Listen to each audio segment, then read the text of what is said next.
I watched his funeral. His funeral was broadcast to the world, and it was kind of like a rally.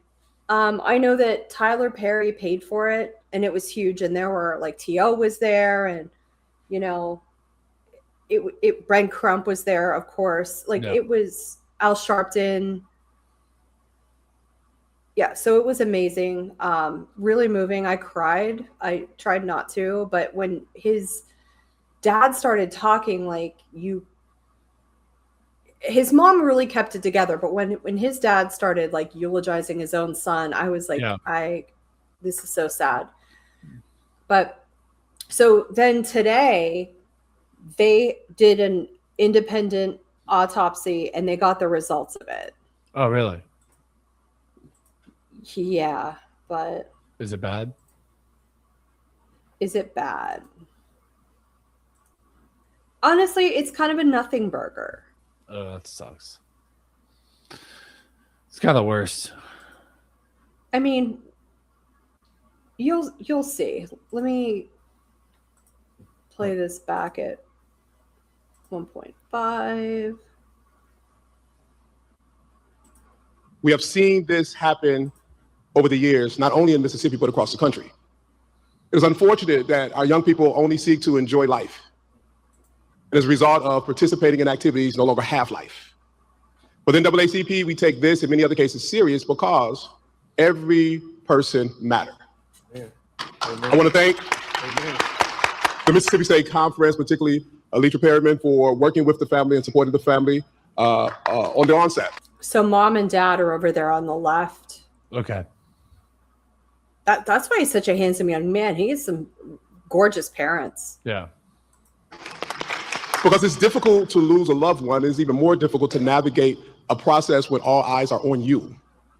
And the pressure of balancing between grieving and navigating is upon you. And so for the NAACP family, this is our role, is to step in, to support when families have an issue like this, and the local officials seem not to hold people accountable. It's unfortunate when you see news reports and law enforcement officials are repeating what individuals are saying as opposed to investigate the individuals who gave you the information, because you don't know who was involved or not involved. Amen.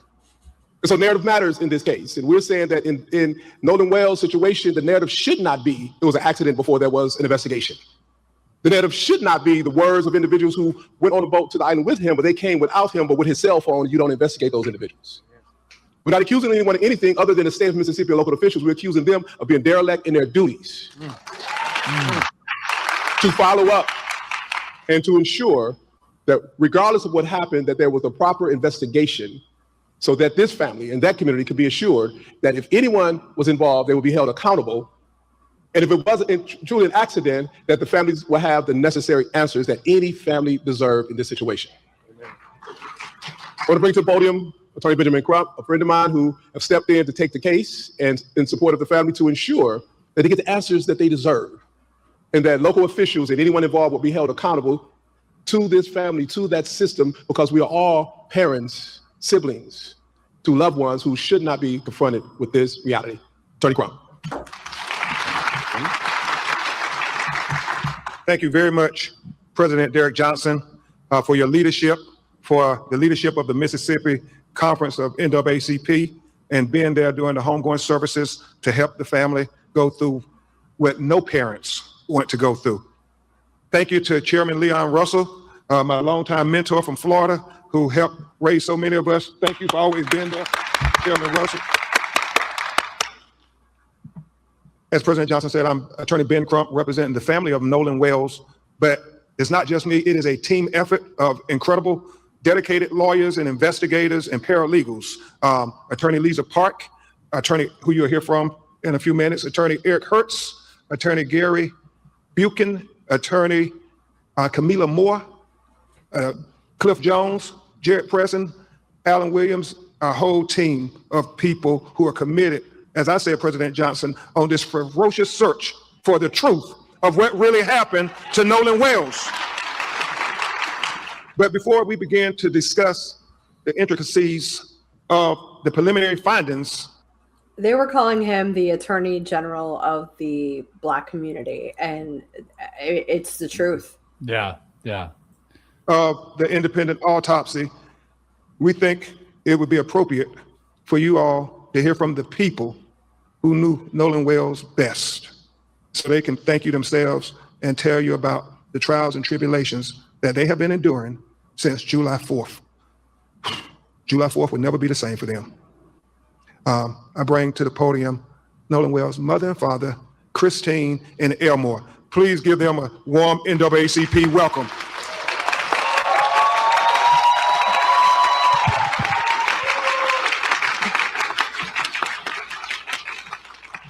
First of all, I want to say thank you all so much. Thank you to President Johnson as well as Chairman Russell. This has been a difficult journey. Losing a child, it truly breaks your heart. It is a pain that is just, you can't measure it. Especially someone like Nolan, who brought so much joy and light and life to everyone. You don't find too many genuine people like him. So to lose that light at such a young age under these circumstances has been absolutely difficult, which is why we've gone this route. There's so many people out in the public asking all of these questions, but the only question that we have is what happened to our son. That is the only question. We have consistently been degraded by the public. There's been questions about our parenting, our GoFundMe, this. Wait, what? Yeah. What's the public's issue with her? Everybody finds a problem with something. I mean, is it just like racist trolling? Yeah, probably.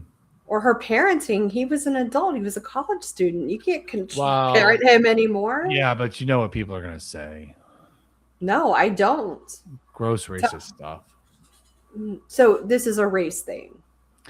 I think there might be a component of that, especially considering it's Mississippi and it was, you know, a black person that was with a group of white kids, and there could be some animosity there between just, you know, not the people actually involved, but the public that, you know, is observing this. Okay. I've met people from Mississippi, and this black woman, sounds a lot more intelligent Yeah. than they did. This is obviously a really good family. Yeah. Really educated family. Yeah, I would agree. And I've been called a racist. I am a healthcare provider, and I take my job very seriously. I love everyone. And it's been difficult for us, but we are leaning into our faith, leaning into one another, also leaning into all of you. There are not enough thank yous, not enough appreciation for what you guys have done for us. And we love you from the bottom of our hearts.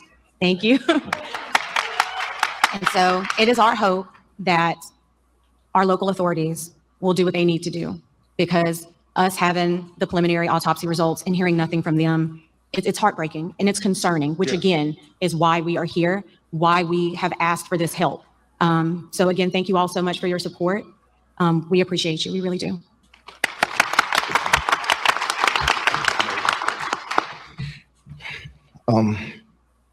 Every day I wake up, it's a new challenge. Knowing that a part of me I would never talk to, I would never hold, I would never play around with or get mad at, it's not here anymore. Nolan brought a lot of joy to our family. He was the wittiest one out of everyone. The clown. He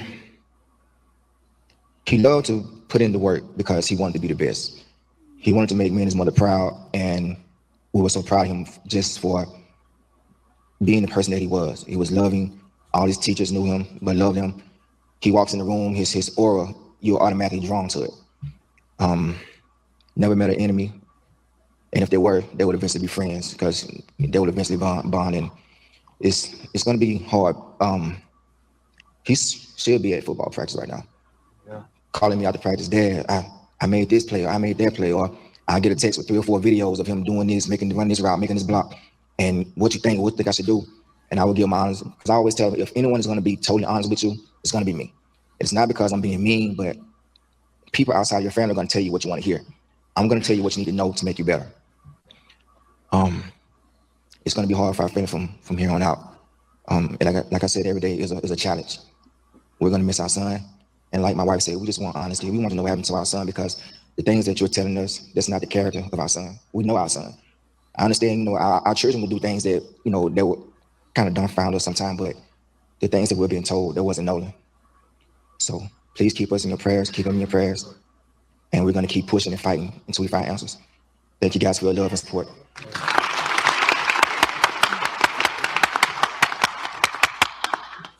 Thank you so much, Christine and Nolan. Christine and Elmore, Nolan's mother and father. Before we start to go over the preliminary findings from the independent autopsy, we will hear from Attorney Lisa Park to tell you about who was the forensic pathologist who conducted the autopsy. Attorney Lisa Park. Thank you. Dr. Roger Mitchell could not join us today, but we felt it important before we reveal and unfold this report that you understand who conducted this autopsy. Dr. Roger Mitchell is a physician and board-certified forensic pathologist with 2 decades of experience. He currently serves as the president of the National Medical Association, which is the oldest and largest group of Black physicians in the U.S. Most recently, he also served as president of Howard University Hospital, chief medical officer of the Howard University Faculty Practice Plan, and chair of the Department of Pathology. Before joining Howard, he served as chief medical examiner for Washington, D.C. from 2014 to 2021, and later as interim deputy mayor for the Public Safety and Justice. Dr. Mitchell has conducted and managed thousands of autopsies and is nationally recognized for his work at the intersection of medicine, public health, and justice. And for this case, we sought out the very best, and we are proud to be working with the very best.